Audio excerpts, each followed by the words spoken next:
Ministarstvo poljoprivrede, šumarstva i vodoprivrede za poljoprivredne proizvođače svake godine raspisuje mnogobrojne konkurse, a jedan od trenutno aktualnih je javni poziv za podnošenje zahteva za ostvarivanje prava na podsticaje za investicije u fizičku imovinu poljoprivrednog gazdinstva za nabavku novih mašina i opreme za unapređenje primarne poljoprivredne proizvodnje u stočarstvu za tekuću godinu. Konkurs je otvoren do 2. novembra, a prema rečima Stojana Raičevića ispred Opštinskog fonda za razvoj poljoprivrede, interesovanje za ovaj poziv u Bruskom kraju je veliko. Veliko je interesovanje za ove javne pozive gde poljoprivredni proizvođači kupuju priključne mašine, rotacione kose, skupljači sena, aparati za mužu krava, sve to nešto što je vezano za stočarsku proizvodnju.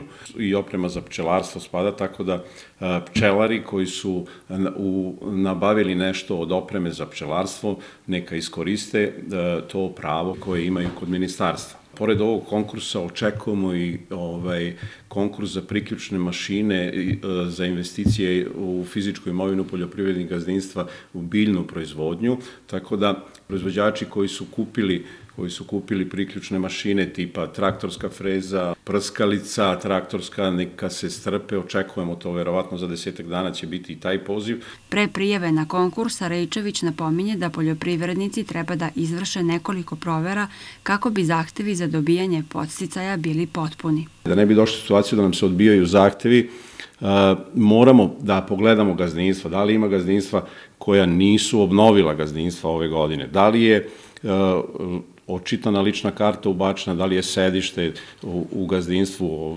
upisano.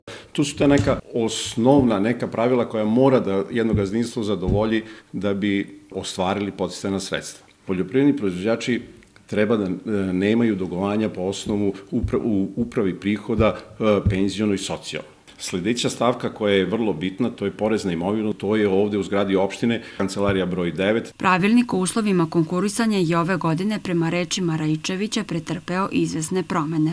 Jedna od dobrih stvari, računi za priključnu mehanizaciju važe od završetka javnog poziva prošle godine. Znači, svi računi zaključno od 4. septembra traje javni poziv, odnosno do 2.